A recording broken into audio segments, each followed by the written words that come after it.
This is Bob Ferguson, and tonight we're going to have, I think, a kind of an intimate conversation with Mike Heaton. Mike is running for Iowa House in our district, and many of us are very, very glad for that.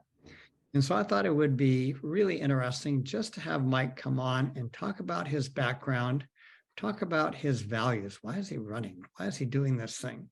So, Mike, thank you very much for being with us. Thanks, Bob. It's great to be here. Great to have an audience too with Craig and Jerry. Thanks for having me on. It's been an interesting 6 months since I put my name in to run for office here for District 87 for the Iowa House. And it's been fascinating and actually rewarding to start relearning about the communities here in Southeast Iowa that I grew up adjacent to. I grew up here in Mount Pleasant. I got to go over the Fairfield all the time and, play sports and be in musical stuff and things like that. But getting to know the communities and getting to know the heart of our communities here in Southeast Iowa has been incredibly rewarding. That's so great. So what drives you? Why are you running? Great question. I spent a lot of time doing international development work, traveling the world, fundraising, working with governments, working with programs on the ground in countries of all types, from really developing countries that are really struggling, that have a lot of corruption, to here in the U.S., where we have a lot of systems in place to protect people and to protect children. I've seen a lot. I've seen a lot, and I won't go into a whole lot of detail of what that is, but I can tell you one story that really hits me hard. I was in northern Uganda, and we visited a orphanage that had it was a space for girls who were hard of hearing is the proper word. They couldn't hear at all, and because of the poverty there, they were all abandoned at birth, and because families couldn't afford to take care of them. And in visiting them, I heard a story from one of them who was in sign language through an interpreter, telling me her experience being at the orphanage. She was 13 years old. At night, it gets pitch black because there's no electricity in their building. And every so often, people would sneak in to the building and molest or rape these young girls. And you can imagine my heart just dropped when I heard those stories. Their poverty, because they had no one to protect them, no families, no anybody, made them perfect victims. And the perpetrator would just pay off the police or the investigator, and nothing would ever be done. Now, with UNICEF and with another organization I worked with, we worked to get them electricity. We worked to put policies in place to protect them and so on and get them in school. But to hear that story and to realize that our own communities aren't that far away from that historically. It was only 100 years ago or so that we were in a similar position in terms of wealth, in terms of poverty, as prairie towns, if you will. And we're working to get northern Uganda up to more of a developed country. But as I came back to the US, I saw very clearly how it could also go backward. You see rights being taken away. You see sexism and focus on removal of rights for women happening right now in real time here in the United States. You see the lowering of our wages and the ability to survive and pay the bills. And when you have poverty leads to corruption. It's a breeding ground for it. And so when I moved back to Mount Pleasant about 5 years ago, I was pretty surprised to see the poverty rates and what had happened to them over the course of the 20 years that I was away. We had gone from a 17% free and reduced lunch rate up to over 50 in Mount Pleasant. And I think we have a similar trend in Fairfield, and most definitely a higher trend in Van Buren County. And the reality is that if we don't work on it, if we're not active in fighting against poverty, in fighting against the removal of rights, we will go backward. And we will go back, maybe not to the state of what these young girls were dealing with in northern Uganda, hopefully, but it's not a big stretch to find ourselves back there if we're not constantly active and working to make our communities better. And I think that's what drives me, is that little girl as she told me her story. It's what calms me every time we have to speak in front of people, every time we have to figure out, how I'm going to, be able to get through the next 3 weeks even before the election. All I have to do is think of that little girl and what she's been through, and know that we're doing it for other little girls right here in Iowa, because the bottom line is I love Iowa. I missed it when I was gone. Moving back was one of the greatest things that I did. And I want to do everything I can to give back to the state that raised me. Beautiful. Sorry about the long answer there. I know I got a little deep right off the bat, but that goes right to the heart of it. So that's what drives you. So let's look at what are the things that we are doing. What are we doing well in the state, and where can we do better? Where are we eroding from where we were before? I know education is an issue, and you mentioned poverty. I know that our reduced and free school lunch is around about 50% in Fairfield, and we're a relatively prosperous town. Yeah. I always love starting with the what do we do well question, because we have to have a foundation to start from. If we don't, then it's just this chicken, chicken little, the sky is falling, and we all get a little bit, too nervous, if you will. We talked a little earlier about it another time about just the amazing culture that is in our rural communities. I live in Mount Pleasant. A lot of people listen to this will be in Fairfield. And the sense of commitment to our communities is high. And I think you see that in a lot of rural towns. They're a big family. We take care of each other. I know here in Mount Pleasant, it's really a huge focus on volunteerism, whether or not it's the Old Threshers Reunion, whether or not it is our fellowship cup. And I know from speaking to folks in Fairfield, it's very similar. I know they just opened up a great food bank, a soup kitchen recently.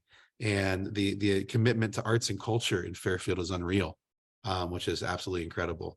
And so I think that, to me, is one of the beauties of rural, is that we have these very strong communities that are willing to support each other and come to bat for each other, both in the best times and when things get rough. And by all means, that is our strength and what we're doing very well. There is a list that's pretty long right now on what we can do better. And I'd love to sort of go through those in different ways and talk about policy, but the obvious ones are our healthcare systems. Keokuk's about to close their hospital. We have a massive exodus of teachers right now out of our public schools. I'm not trying to be chicken little here. I'm just talking about facts. And those are things that we have valued for decades, if not centuries, here in Southeast Iowa as high priorities that are being just eviscerated in our rural communities right now. Sorry to be hyperbolic, but that's the reality of what we're facing right now in those two industries. Okay.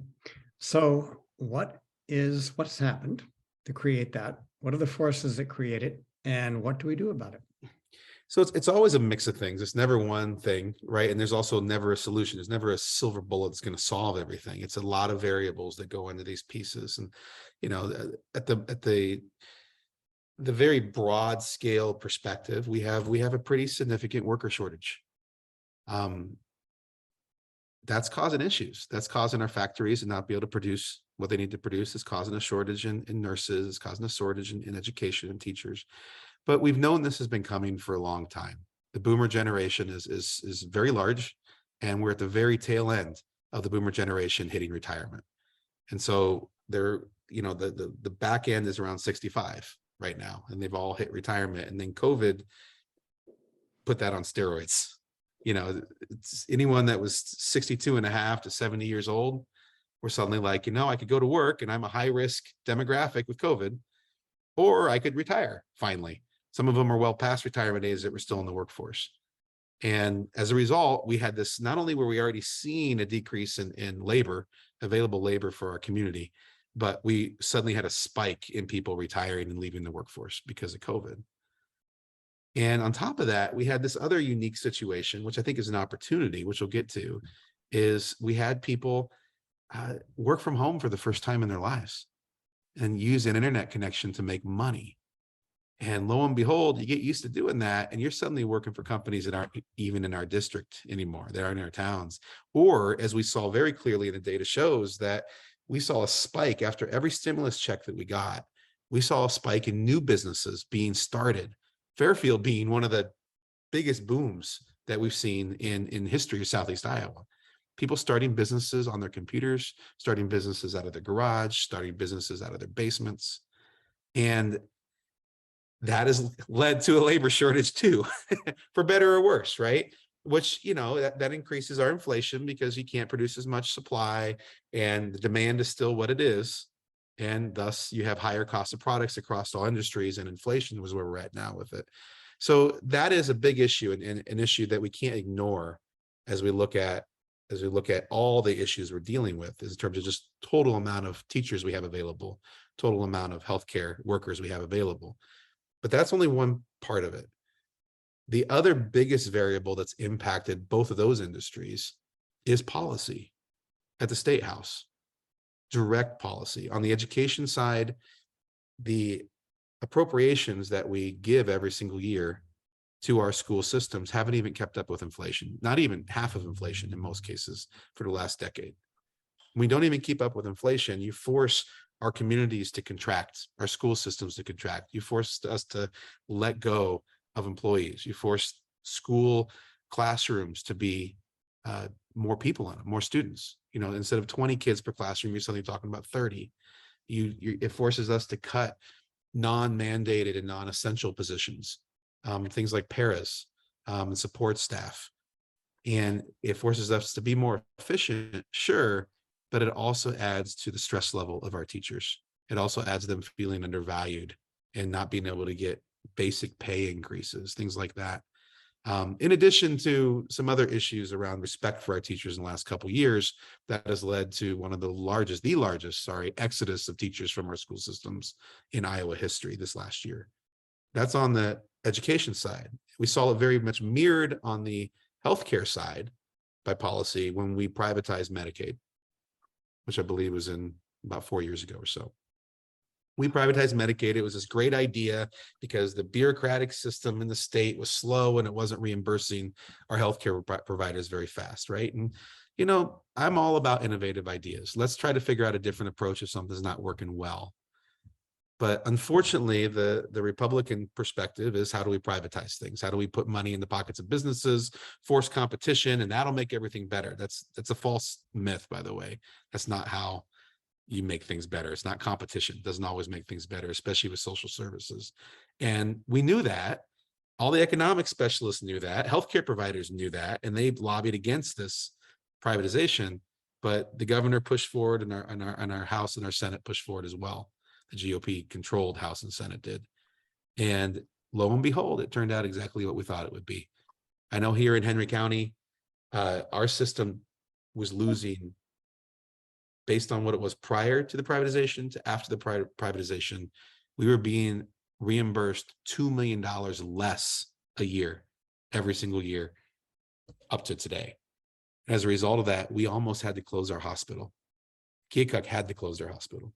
And instead, we had to go and attach ourselves to Great River. We just had a massive sort of a blending of the two systems last year. But as a result, the county of Henry County lost control of our hospital.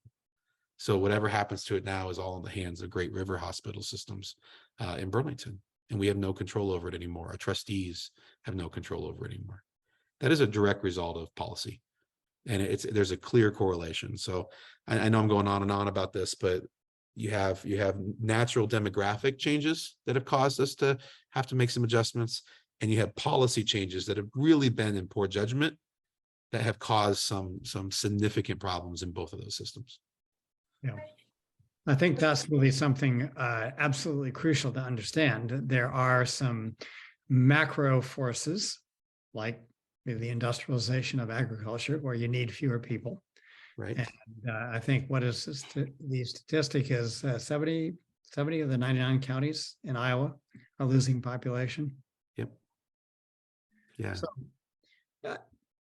something that, a question that comes to me is that many of these issues that may have a demographic component are exacerbated by poor choice of policy, or policy that's based. And I think this is something that I think about. Is a policy based on an ideology, or is it based on actual validated, evidence-based? Is it validated and evidence-based, or is it ideologically based? And I'd like you to talk a little bit about that, because it strikes me that the two examples that you gave, and probably more that we could talk about, are results of ideology and not really looking at what experts say is going to happen. And then you do it because of ideology, and then these bad things happen. So how do we get out of that loop? You know, I'm a big believer that I'm going to go off the rails a little bit here for you, because you asked a question that's sort of open-ended. It's your interview, right? So, you know, I see ideology as something that's created by powers. People want to have power. They want to control power. Our government's based on collaboration to get power. He who has money has more power in general in our country, unfortunately. And ideologies are often created in order to protect power. We see that very clearly right now. And it's happened with the Democrats too, but it's a little more obvious with Republicans right now, that the policies and the ideas that they're pushing always benefit the uber rich in our country over and over, whether or not it's eviscerating our ability to negotiate as public employees with unions and to do collective bargaining, which we took away in 2017, or if it's tax cuts. The reality is that all those pieces, I was a lobbyist, by the way, for 4 years at the state, working for the Iowa Catholic Conference, speaking of ideologies. And you know a thing or two about that. Yeah, I know the blending of both, right? The reality is that people are always trying to protect their own. Every lobbyist up there is there to protect the people that they're paid to protect. They want to protect their industry, their perspective, their whatever it may be. And they're all working against each other to make sure that they always get their piece of the pie, right? And right now, the people in charge are protecting the wealthiest. We got a massive pay cut, or massive tax cut, sorry, last year, that was billed by the Republicans as this big freedom tax by our own representative there in Fairfield, as the freedom tax, I think was the word they gave. And it put about $40 per month in most people's pockets, maybe 20 in most people's pockets per month.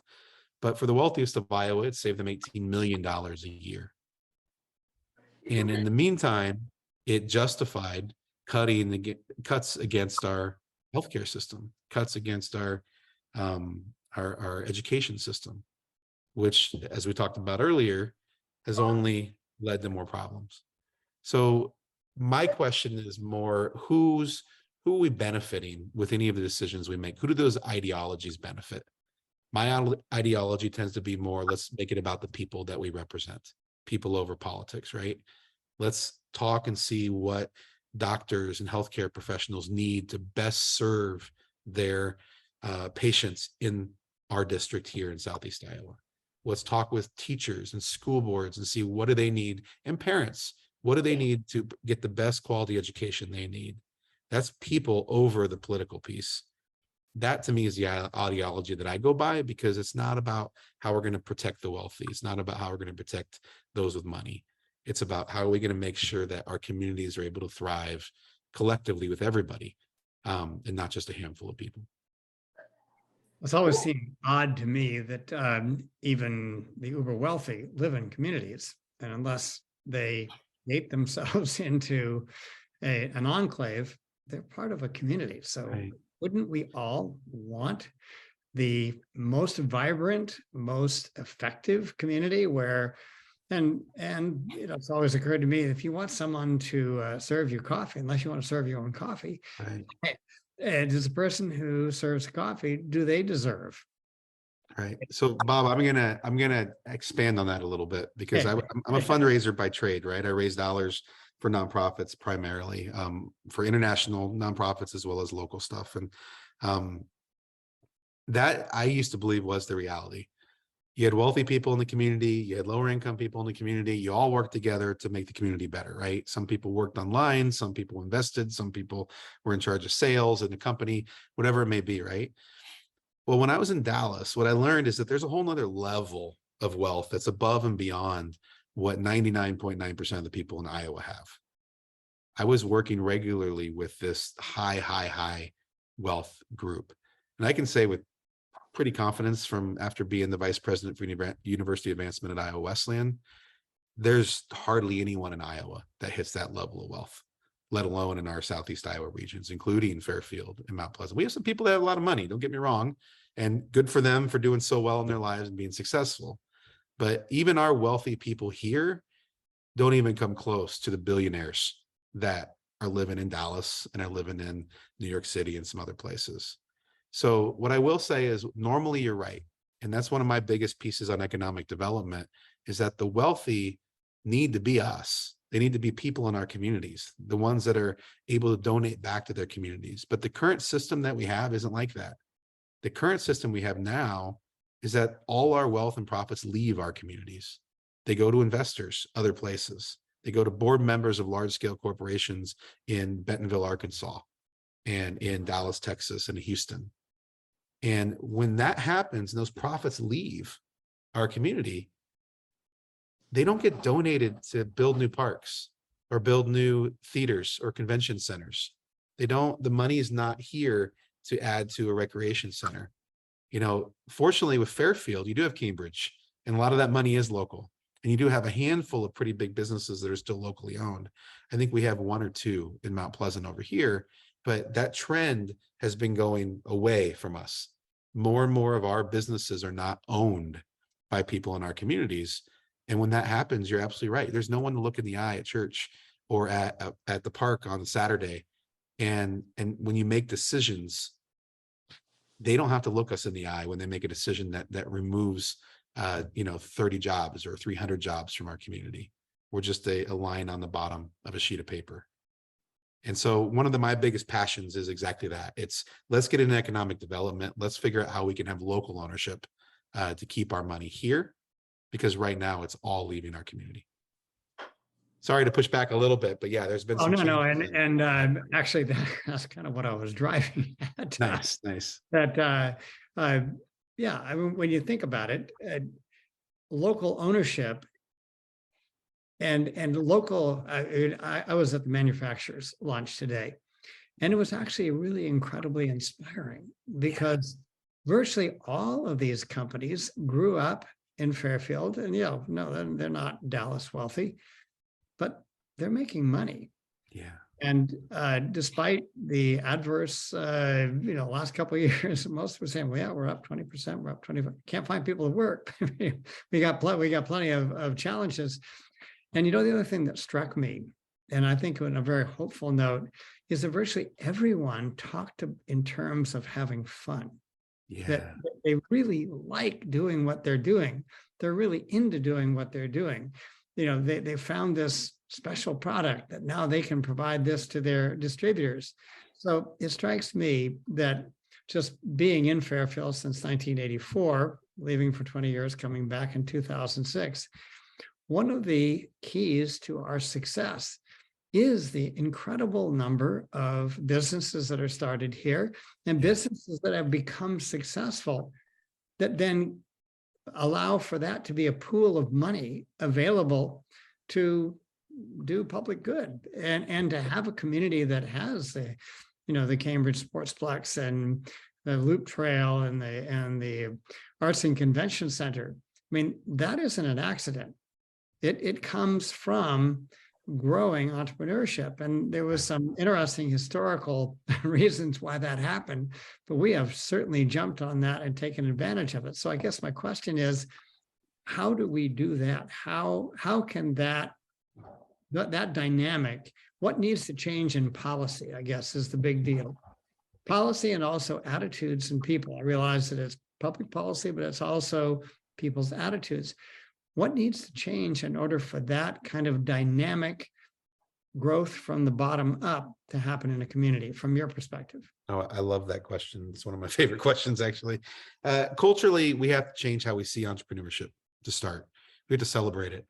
We have to celebrate entrepreneurs. A great example is Shannon, who is a daughter of the folks over at Sweet and Saucy in Fairfield. Shannon started a Waltz Tap Room here in Mount Pleasant.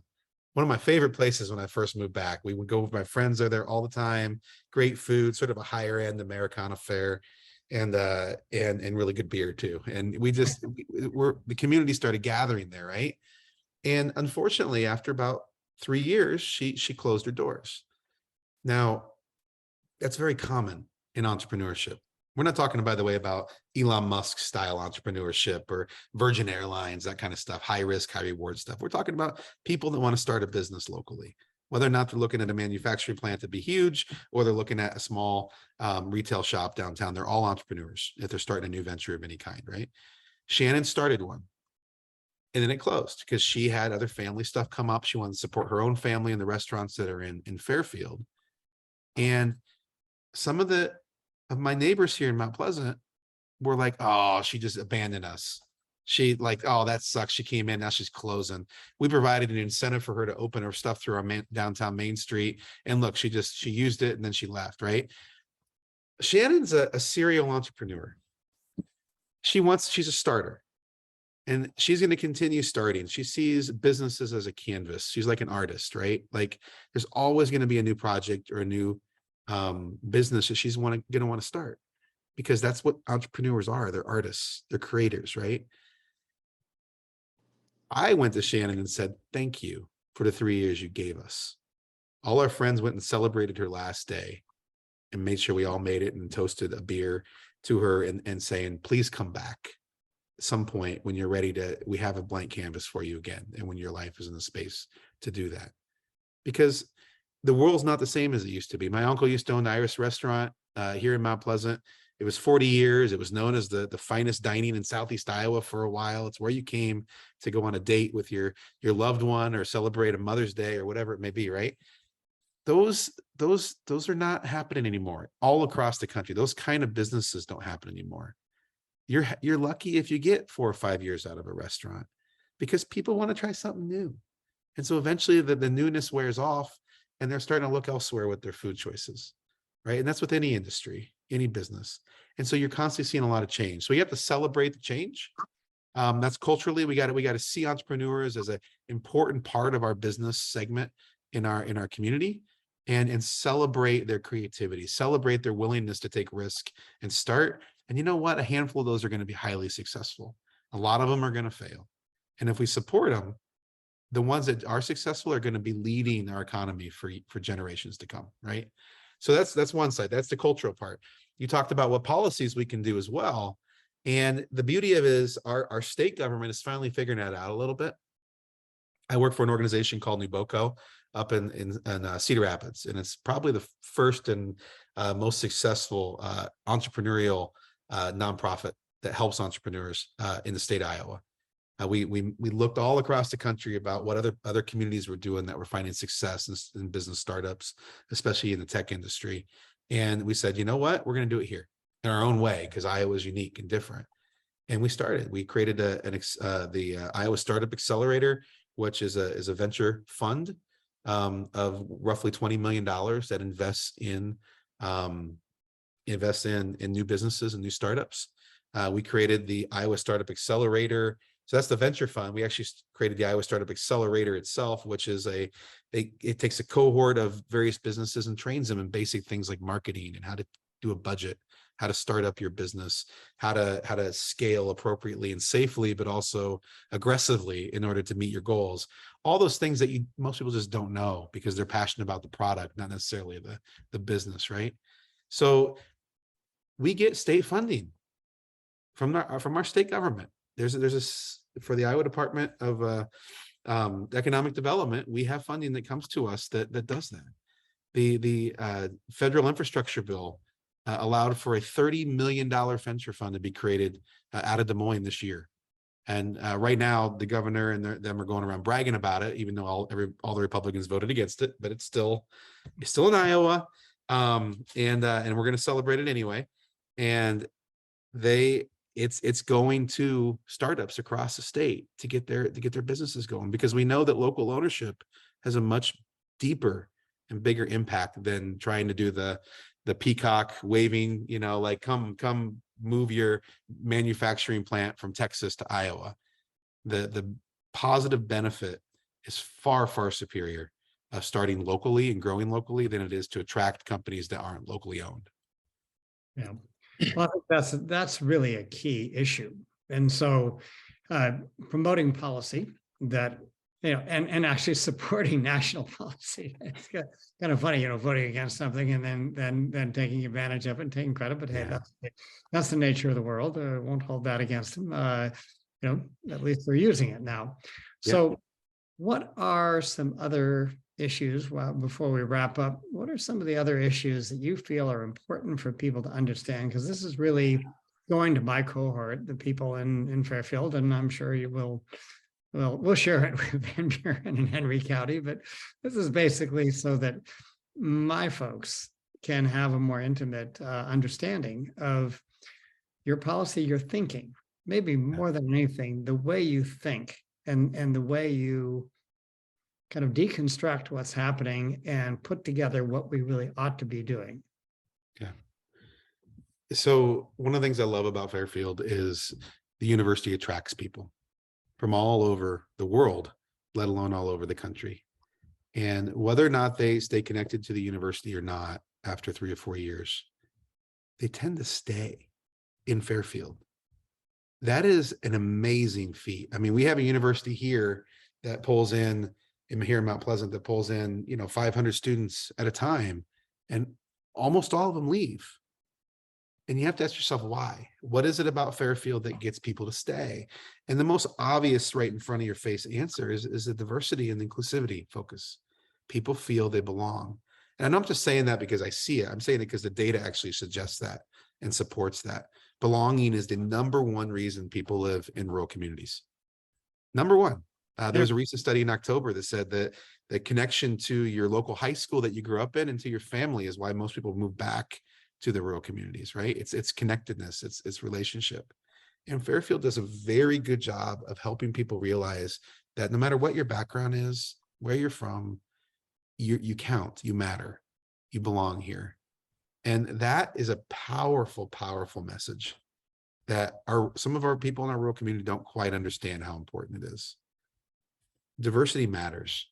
If you're a person of color, if you're a woman, if you are LGBTQ+, if you're a low income, a worker or a high income worker, if you feel like you have a place, you're going to stay. If you feel discriminated against, you're going to leave. It's that simple. And I'll be honest, one of the reasons I got into this race is because my opponent is incredibly discriminatory against LGBTQ+ persons.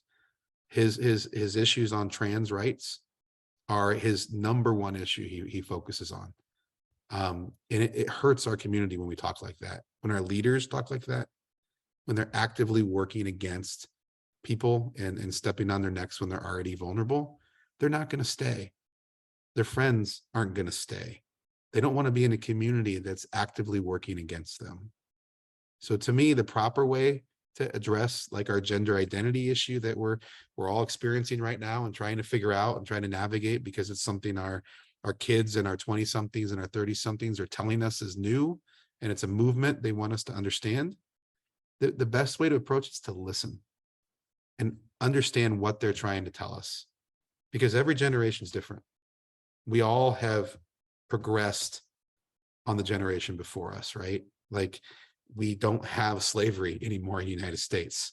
Women can vote and be part of the workforce. The civil rights movement happened.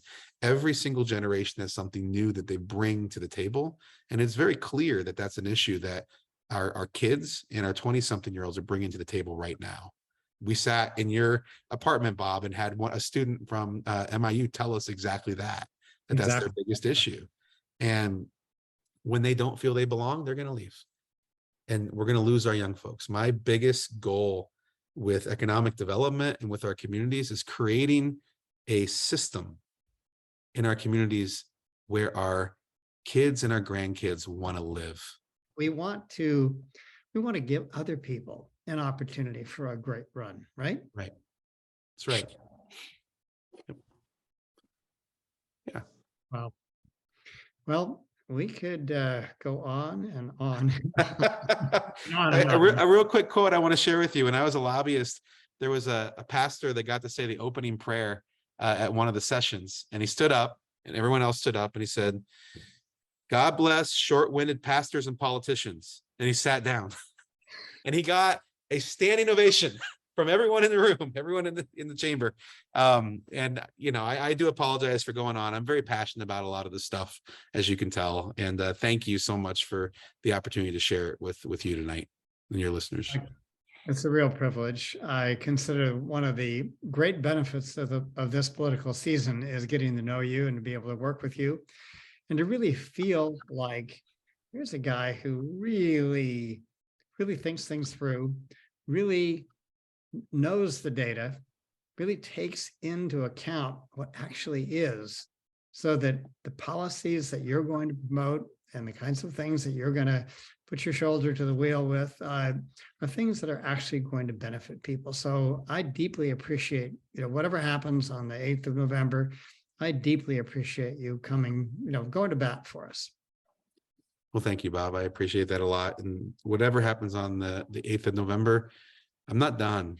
I've gotten to know these communities so well, and I've fallen in love with Southeast Iowa again. And we're all going to be working to make our communities better, regardless of the outcome of the election. Wonderful. Okay, Mike, Great. thank you very much. Thank you. Take care.